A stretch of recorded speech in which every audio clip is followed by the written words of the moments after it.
La Maison du Danemark organise pour la première fois en France une exposition consacrée aux peintres féroïens. Elle se tient jusqu'au 13 mars 2022 et s'intitule Un éclat de soleil. C'est notre instant critique du jour.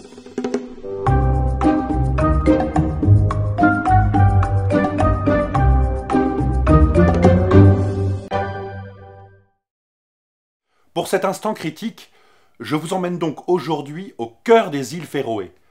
Terre impitoyable et mythologique, les 18 îles Féroé oscillent entre le beau et le sublime. Quand la brume s'y abat, s'élèvent les légendes, se dressent des récits immémoriaux et flottants. Rattachées aujourd'hui au Danemark, dotées d'une langue propre, peuplées par un peu plus de 50 000 habitants, les îles Féroé n'ont initié une tradition picturale qu'assez récemment, au début du XXe siècle.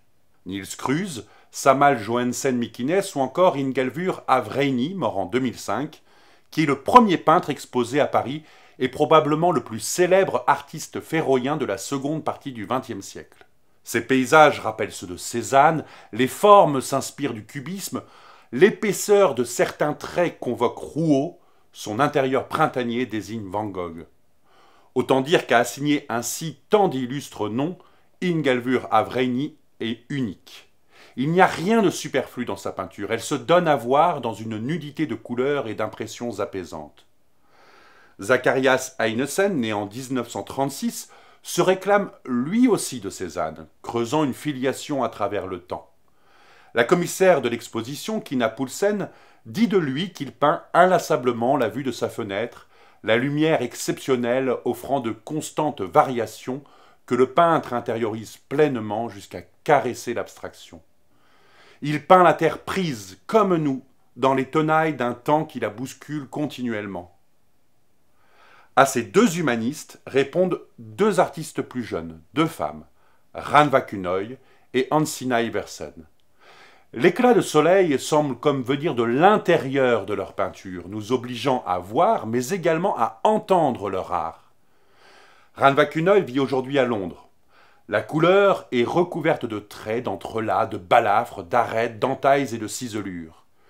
L'artiste met des couleurs et des formes sur des réalités fuyantes.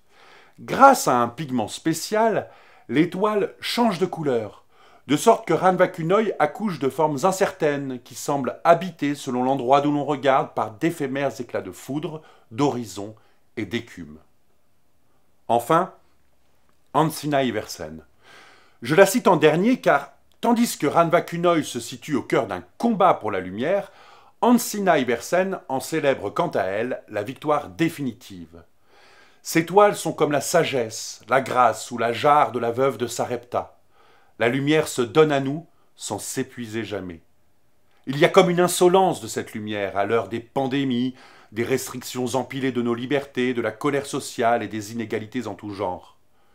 Elle nous laisse échouer dans la misère ambiante du monde, tout en attisant dans le même temps notre irréfragable espérance.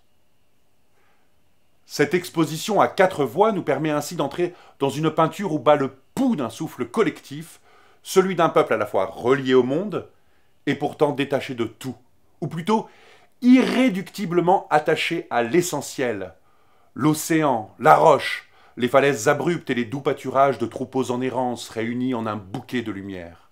L'une des grandes qualités de cette exposition, enfin, est qu'elle n'est pas surchargée. Il faut compter entre 3 et 6 tableaux pour chaque artiste au sein d'un espace lumineux et agréable, ce qui nous permet d'évoluer à notre rythme, sereinement, afin de recueillir ces éclats de soleil. Et ce n'est pas superflu en cette période hivernale. L'exposition se tient jusqu'au 13 mars 2022 à la Maison du Danemark, à l'ombre de l'Arc de Triomphe sur les Champs-Élysées. Elle est ouverte du mardi au dimanche, de 12 h à 18 h. L'entrée est libre, sur présentation du sinistre pass vaccinal.